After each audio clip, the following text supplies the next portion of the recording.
Hello दोस्तों, plus point के YouTube के वीडियोस में आपका स्वागत है। दोस्तों मेरा नाम है निकेत शाह। दोस्तों आज के इस वीडियो में हम लोग देखने वाले केमिकल अर्थिंग के बारे में। बहुत सारे लोगों के क्वेश्चंस है, सर केमिकल अर्थिंग कैसे किया जाता है, क्या रहता है। इसको आज इस वीडियो में एकदम डिटेल में सीखते हैं, कैसे किया जाता है, क्यों इस्तेमाल किया जाता है और बेसिकली उसका पीछे का मकसद क्या है। ये सब चीज़ों को आज हम लोग इस वीडियो में एकदम डिटेल में देखने वाले। याद रखें कि वीडियो अगर पसंद आएगा तो लाइक और शेयर करना ना भूलिए अपने दोस्तों के साथ में। तो चले वीडियो की शुरुआत करते हैं।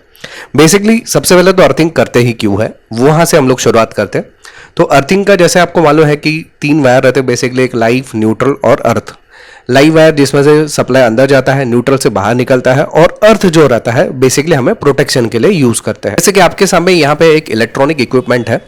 जैसे ही समझो इसमें कुछ गड़बड़ी होती है या प्रॉब्लम होता है तो जो एक्स्ट्रा करंट जो रहता है या जो लीकेज करंट रहता है वो अर्थ के माध्यम से बाहर निकल जाता है, क्योंकि अर्थ जो रहता है वो लो रेजिस्टेंस का रास्ता रहता है जो अर्थ के माध्यम से बाहर निकल जाएगा। मान लो आपने अर्थिंग नहीं किया हुआ रहेगा तो वही करंट आपकी बॉडी में से भी पसार हो सकता है। तो आपके प्रोटेक्शन के लिए ये जो है अर्थिंग का वायर ज्यादा कारीगर रहता है। तो अर्थ लगाने पर आप पूरी तरह से प्रोटेक्टेड रहेगा। अगर कुछ भी प्रॉब्लम रहेगा तो वो लो रेजिस्टेंस के रास्ते से बाहर निकल जाएगा, यानी कि आप भले उसको टच करोगे लेकिन आप पे सप्लाई नहीं जाते हुए अर्थ के जरिए वो बाहर निकल जाएगा। तो ये फायदा होता है हमारे अर्थिंग के वायर का। तो बेसिकली अभी अर्थिंग के वायर का तो समझ लिया, लेकिन उसके प्रकार की कैसे बात करें तो बेसिकली ऐसे तो उसके 3-4 प्रकार है, लेकिन यहां पे हम लोग 2 मेन प्रकार पे बात करेंगे। एक है ऑर्डिनरी अर्थिंग और एक रहता है केमिकल अर्थिंग, क्योंकि आज हमारा जो मेन मकसद है केमिकल अर्थिंग के ऊपर ही मकसद है। ऑर्डिनरी अर्थिंग का मतलब क्या रहता है, जिसमें आप नमक और कोयले का इस्तेमाल करके जो अर्थिंग करते हैं ना, उसको हम लोग बोलते हैं ऑर्डिनरी अर्थिंग। और केमिकल अर्थिंग का मतलब क्या रहता है, जिसमें हम लोग केमिकल कंपाउंड का यूज करता है। केमिकल कंपाउंड क्या है, कितने प्रकार के, ये सब चीजें हम लोग इस वीडियो में डिटेल में डिस्कस करेंगे, लेकिन आप एक तरीके से समझ सकते हो कि जिसमें केमिकल का प्रयोग होता है इसलिए हम लोग उसको केमिकल अर्थिंग बोलते हैं। ऑर्डिनरी अर्थिंग में जिसमें कोयला और नमक का यूज करते हैं। ये क्यों कोयला नमक रहता है वो भी मैं डिस्कस कर रहा हूं, बेफिक्र रहिए, ठीक है। तो ये 2 चीज को हम लोग लेकर आगे बढ़ते हैं। पहले तो सबसे पहले शुरुआत करते हैं ऑर्डिनरी अर्थिंग या कन्वेंशनल अर्थिंग जिसको हम लोग बोल सकते हैं। बेसिकली उसमें होता क्या है कि आप जो रहता है एक गड्ढा खोदते हैं हम लोग। गड्ढा खोदने के बाद उसमें नमक और कोयला, लेकिन रॉड लगाते हैं कॉपर का। ये कॉपर का पट्टी जो रहता है, इसके भी बहुत सारे अलग अलग प्रकार है, उसको हम लोग बाद में देखते हैं। लेकिन फिलहाल एक गड्ढा खोदने के बाद उसके अंदर हम लोग सॉल्ट, नमक और कोयला हम लोग डालते हैं अंदर। साथ ही साथ उसमें थोड़ा सा मिट्टी का पोर्शन भी ऐड करते हैं और फिर ये गड्ढे को पूरा भर के हम लोग उसको मिट्टी से कवर अप कर देते हैं। और उसका जो ऊपरी हिस्सा रहता है जहां पे हमारा अर्थ का वायर जो रहता है, घर के या कहीं पे भी अर्थ का जो वायर रहता है इसके साथ में कनेक्टेड रहता है। ये क्या करता है बेसिकली, तो पहले तो मैं प्लेट और इसकी बात करूं तो इसके अलग अलग प्रकार है। जैसे कि आपको यहाँ पे दिखाई दे रहे हैं, ये सब अलग अलग प्रकार के कन्वेंशनल अर्थिंग करने के क्या बोल सकते हैं कंपोनेंट है। जैसे कि प्लेट अर्थिंग करना रहेगा तो एक कॉपर का ऐसा प्लेट मिलता है, या कॉपर पट्टी का एक प्लेट मिलता है, या आपको कॉपर का ऐसे सलिया मिलता है जिसके जरिए अर्थ, जिसको हम लोग कॉपर अर्थ रॉड बोलते हैं। बेसिकली इतने सारे अलग अलग प्रकार के कन्वेंशनल अर्थिंग रहते हैं। इसको गड्ढा खोदने के बाद इसके अंदर कोयला नमक भर के इस टाइप के इक्विपमेंट्स को हम लोग लगाते हैं। कभी कभी बीच में आपको इस टाइप का भी कुछ फनल जैसा भी नजर आएगा जिसमें से होल्स रहता है। होता क्या है कि जब भी मिट्टी जो रहता है वो सूखी हो जाती है ना, तो सूखी होने पर वापस अर्थिंग उसका बेकार हो जाता है, अर्थिंग नहीं पकड़ता है। तो आपको थोड़ा सा पानी यहाँ पे डालना पड़ता है सो दैट ये इसकी जो आजू बाजू का जो मिट्टी रहता है वापस से थोड़ा गिल्ला हो जाएगा, अर्थिंग अपना स्ट्रांग हो जाए। तो इस तरह से फनल जैसे भी आपको दिखाई देता है। तो ये सब जो रहता है उसको हम लोग बोलते हैं ऑर्डिनरी अर्थिंग। समझ में आ रहा है। लेकिन अभी जो हमारा मेन क्वेश्चन था कि भाई ये नमक और कोयले का ही प्रयोग क्यों करता है, तो नमक का इस्तेमाल क्यों किया जाता है। एक तो आपने देखा रहेगा वो 3 इडियट वाला पिक्चर देखा है, उसमें वो डोर के ऊपर सुसु करते हैं, करेक्ट। तो बेसिकली होता क्या है कि जो नमक रहता है ना वो उसको हम लोग बोलते हैं एकदम एक्सट्रीम गुड कंडक्टर बोलते हैं, यानी कि बिजली के साथ में कनेक्टिविटी के मामले में बहुत ही बढ़िया रहता है नमक। और कोयला जो रहता है ना वो मॉइस्चर को गेन करता है। देखो यहाँ पे दिखता है, यहाँ पे charcoal is used to retain the moisture of for a long duration because it's absorb and salt, यानी कि ये एब्जॉर्वेंट रहता है। एब्जॉर्वेंट यानी कि जो मॉइस्चर रहता है ना उसको खींचने का जो काम करता है ना वो कोयला का काम रहता है। और सॉल्ट जो रहता है वो इंक्रीज कनेक्टिविटी बिटवीन, मतलब आपका जो अर्थ का वायर रहता है उसके बीच में जो कनेक्टिविटी जो रहती है उसके अंदर मॉइस्चर यानी कि गुड कनेक्टिविटी के हिसाब से वो पकड़ने का काम करता है, यानी कि बेसिकली करंट को खींचने की काबिलियत ये कर सकता है। इसलिए हम लोग कोयला और नमक का प्रयोग करते हैं हमारे अर्थ के अंदर। ये हो गया कन्वेंशनल अर्थिंग जिसको हम लोग ऑर्डिनरी अर्थिंग बोलते हैं।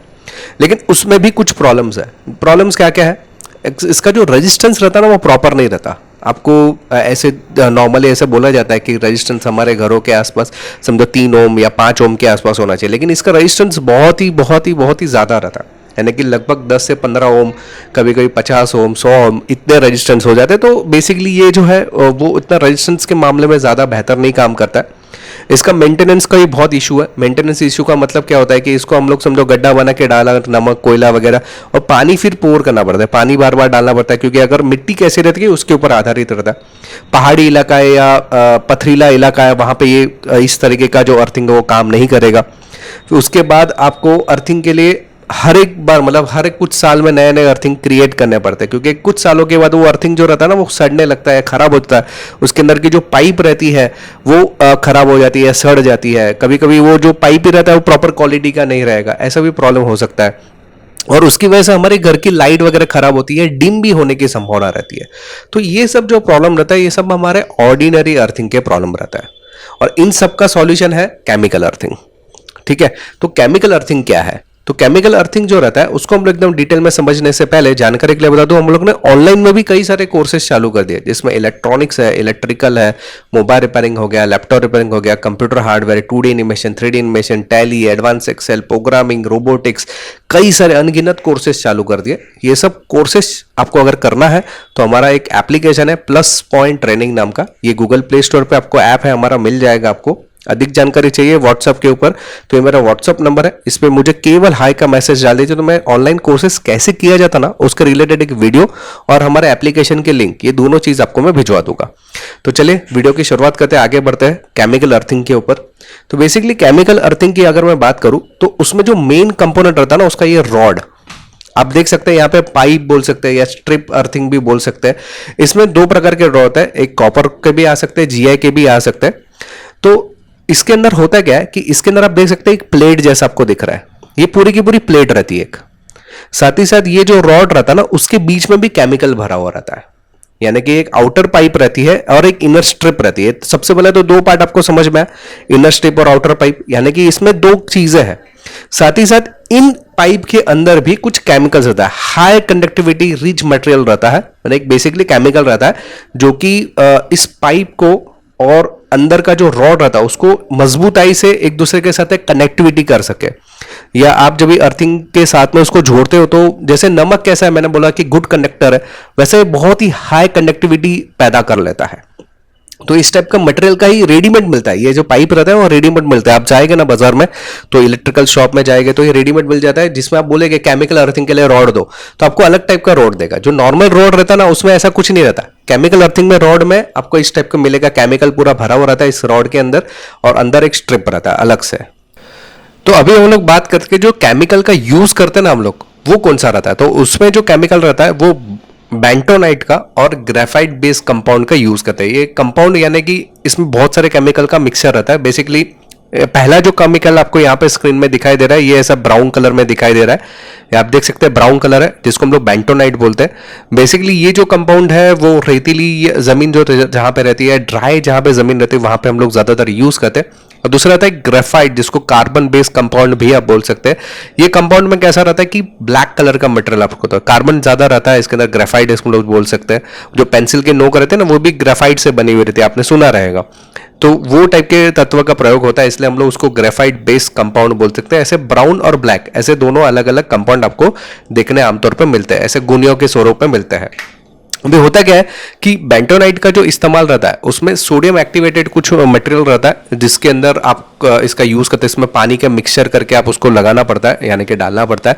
और यहाँ पे क्या होता है कि इसका जो इस्तेमाल होता है वो जहाँ पे जैसे मैंने बताया रेतीली जमीन है, ड्राई जमीन है, वहां पे होता है। जबकि ग्रेफाइट जो रहता है वो पथरीली जमीन में ज्यादातर यूज होता है। इसमें आप देख सकते हैं क्या क्या चीजें लगी हुई, किस प्रकार से काम होता है, वो सब चीजें। और यहाँ पे आपको दृश्य में दिखाई भी दे रहा है कि एक जो बंदा है वो गुनी से पूरा जो ग्रेफाइट जो मटेरियल है वो पहले गड्ढे में भर रहा है, फिर रॉड डालेगा और फिर इस तरह से लिक्विड डाल के उसको लिक्विडाइज करेगा, यानी कि एकदम पतला करेगा और उसके बाद में रॉड को इंस्टॉल करके उसको कवर अप करेगा। तो इस तरह से बेसिकली होता है। लेकिन अभी हम लोग ये सीखते हैं कि भाई ये इसको एक्चुअल में कैसे किया जाता है अर्थिंग को। तो अर्थिंग करने के लिए सबसे पहले तो आपको गड्ढा करना पड़ेगा। ये गड्ढा जो रहता है यानी जो होल जो रहता है वो जनरली 10 डायमीटर का रहता है। ये जो डायमीटर इसका 10 रहता है और जनरली जो फुट रहता है, कितने फुट का अगर डीप चाहिए वो आपके ऊपर डिपेंड करता है कि कितना अच्छा अर्थिंग चाहिए। जनरली 6 फीट जो रहता है वो इनफ रहता है हमारे घरों के लिए या हमारे जो छोटे मोटे ऑफिसेस रहे, दुकान वगैरह के लिए 6 फीट का गड्ढा इनफ है। इसके अलावा उसके बाद में रॉड सिलेक्शन भी एक इंपॉर्टेंट टास्क रहता है। रॉड में भी 2 प्रकार रहता है, एक जीआई का रहता है, कॉपर का रहता है। अगर आप केमिकल रॉड की बात करें तो उस रॉड के ऊपर इस तरह से पूरा डिस्क्रिप्शन लिखा रहता है कंपनी का कि ये रॉड कितना जो है रेजिस्टेंस पैदा कर सकता है, किस रॉड का जो थिकनेस है वो आपके लिए ज्यादा बेहतर है। ये सब डिटेल्स आपको यहाँ पे रॉड के ऊपर ही मिल जाता है, मेंशन की रहती है। और तो अगर आपने 6 फीट का गड्ढा किया तो जनरली 5 फीट का आपको जो है रॉड को सिलेक्ट करना पड़ता है। ये सिलेक्ट करने के बाद जो गड्ढा खोदा है उसके अंदर सबसे पहले तो बेंटोनाइट या ग्रेफाइट दोनों में से कोई भी आप लेकर उसके अंदर थोड़ा पानी मिक्स करके लिक्विड स्वरूप में ऐसा बनाइए। थोड़ा सा रेत वगैरह भी उसके अंदर मिक्स करिए और फिर जो गड्ढे के अंदर पहले डालिए, उसके बाद में रॉड डालिए और गड्ढे को पूरी तरह से इस मटेरियल यानी कि जो केमिकल है उससे पूरा भर दीजिए। ये भरने के बाद याद रखिए केमिकल से पूरा भर ले, लेकिन थोड़ा सा हिस्सा यहाँ पे बाहर रखना जरूरी है ताकि आपके घर का जो अर्थिंग है या आपकी दुकान का जो अर्थिंग का जो वायर है वो आप यहाँ पे कनेक्ट कर सको। याद रखिए कि जो हमारा पाइप है उसके अंदर ऑलरेडी केमिकल रहता है और ये अलग से केमिकल हम लोग ने डाला हुआ है बेंटोनाइट का या ग्रेफाइट का। इसके बाद में जो हम लोग ने यहाँ पे गड्ढा खोदा था उसके ऊपरी हिस्सा जो जहां यहाँ पे भर दिया उसके ऊपर हिस्सा इस तरह से रहता है, वहां पे हमें अर्थ इंस्पेक्शन पीट लगाना है। लेकिन उससे भी पहले हमें उसका चेक करना पड़ता है रेजिस्टेंस याद रखिए कि जितना कम रहेगा उतना अच्छा रहता है। आमतौर पे जो घरों के लिए ऐसा रिकमेंडेड है 3 से 5 ओम।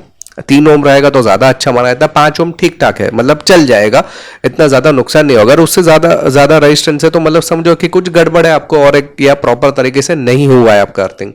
आप अगर पेट्रोल पंप वगैरह में जाओगे ना वहां पे आपने देखा रहेगा 1 ओम का रेजिस्टेंस वाला आपको अर्थ पीट आपको वहां पे देखा है। जितना कम ओम्स उतना ज्यादा बेहतर माना जाता है आपके अर्थिंग को, ठीक है। तो 1 ओम यानी कि बहुत सुपीरियर क्वालिटी जिसको हम बोल सकते हैं, और जो 3 से 5 ओम हमारे घरों के लिए इनफ है उतना तो जरूरी है, ठीक है। तो वो सबसे पहले चेक कीजिए, उसके बाद में आपको लगाना है उसके ऊपर अर्थ इंस्पेक्शन चेंबर या अर्थ इंस्पेक्शन पिट।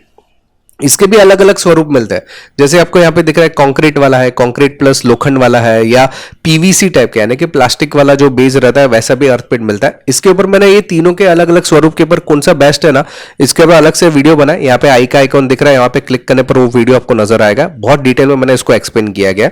लेकिन आपको सीधा सिंपल हिसाब बता देता हूँ कि पीवीसी वाला जो अर्थ पिट रहा है हमारे लिए काफी बढ़िया माना जाता है। ओके, तो होता क्या है कि आपने जो गड्ढा खोदा था उसमें रॉड डाला, फिर केमिकल से उसको पूरा भर दिया और थोड़ा सा ऊपरी हिस्सा लगा के आपके घर का जो अर्थिंग का वायर है आपने कनेक्ट कर दिया। और आजू बाजू के हिस्से में जैसे कि मैंने आपको यहाँ पे थोड़ी देर पहले बताया कि इस तरीके से हम लोग ने स्क्वायर कट किया था, तो यहाँ पे आजू बाजू के हिस्से में आपको इस तरह से अर्थ इंस्पेक्शन चेंबर जो रहता है ना वो आपको इंस्टॉल कर देना है, खास करके पीवीसी वाला। ये इंस्टॉल करने के बाद इसका क्यों इंस्टॉलेशन करना जरूरी है, क्योंकि हर आपको कुछ महीनों के बाद आपको अर्थिंग चेक करना ज्यादा बेहतर रहता है। अगर आपने देखा रहेगा रेलवे जो ट्रैक रहता है ना उसके आजू बाजू अर्थिंग बहुत सारे बने हुए रहते हैं, वहां पे उनको कंपलसरी कि हर 2 महीने में या हर 1 महीने में आपको उनको अर्थ इंस्पेक्शन पीट को चेक करना जरूरी है। तो ओके, क्योंकि अर्थिंग जो रहता है वो खास मतलब बहुत ही इंपॉर्टेंट माना जाता है कोई भी इलेक्ट्रिकल इक्विपमेंट्स में। तो आपको वहां पे आपको इस तरह का चेंबर बना देंगे तो जो चेकिंग करना जो प्रोसेस रहता है वो काफी आसान हो जाता है। तो अर्थ इंस्पेक्शन चेंबर आपको लगाना पड़ता है। याद रखिए कि अर्थ इंस्पेक्शन चेंबर को खोलने के लिए पीवीसी रहेगा ना तो ये आसानी से ढक्कन खोल के आप उसको चेक कर सकते हैं खोल के। ओके, अगर आपका समझो कंक्रीट का बना हुआ रहता तो सोचो कि कितने लोग लगेंगे आपको ये अर्थ इंस्पेक्शन चेंबर निकालने के लिए, फिर चेक करने में, फिर वापस प्रॉपर लगाने के लिए। और कुछ लोग तो ये लगाते ही नहीं, डायरेक्टली जमीन से ढक देते हैं, तो बिल्कुल गलत है। अर्थ इंस्पेक्शन चेंबर लगाना बहुत ही ज्यादा जरूरी रहता है, ठीक है। तो ये हो गया अर्थ इंस्पेक्शन पिट के बारे में। याद रखिए कि लाइटनिंग अरेस्टर अगर आपने बिल्डिंग पे लगाया हुआ है तो उसके लिए भी आपको इसी प्रकार का केमिकल अर्थिंग करेंगे तो ज्यादा बेहतर माना जाता है। आजकल ज्यादातर जो बड़ी बड़ी बिल्डिंग्स रहते हैं वो केमिकल अर्थिंग में ही बिलीव करते हैं, लेकिन ट्रेडिशनल अर्थिंग कुछ कुछ जगह पे अभी भी चल रहा है। तो वहां पे आप याद रखें कि केमिकल अर्थिंग आमतौर पे अभी जो किया जाता है इस तरीके का, और उसके आजू बाजू अर्थ इंस्पेक्शन हाउसिंग लगाया जाता है, सो दैट आपका जो कोई भी बिजली वगैरह कड़कती है तो वो बिजली जो रहता है वो इस वायर के जरिए आपके ग्राउंड में चली जाए। और अर्थ इंस्पेक्शन जो अर्थ अपना जो केमिकल अर्थ पिट बना हुआ रहता है उसका रजिस्ट्रेशन बहुत कम होने की वजह से आपका वो प्रॉपरली फटाफट से वो जमीन के अंदर चला जाएगा। तो दोस्तों ये था पूरा का पूरा केमिकल अर्थिंग के बारे में कि भाई केमिकल अर्थिंग कैसे किया जाता है। याद रखिए कि अगर आपको ऑनलाइन कोर्सेज करने हैं, बहुत सारे ऑनलाइन कोर्सेज है, तो ये मेरा व्हाट्सअप नंबर है, इस पर मुझे केवल हाई का मैसेज डाल दी तो मैं पूरी जानकारी आपको व्हाट्सअप के माध्यम से भिजवा दूंगा। दोस्तों अब अगर नए हैं चैनल के ऊपर तो सब्सक्राइब का बटन दबा के बेल का आइकॉन दबा दीजिए ताकि मेरे जो भी नए वीडियोस आएगा उसको नोटिफिकेशन आपको जल्द से जल्द मिल जाए। याद रखें वीडियो अगर पसंद आए तो लाइक और शेयर कराना भूले अपने दोस्तों के साथ में। चलिए इस वीडियो में इतना ही। Thanks for listening.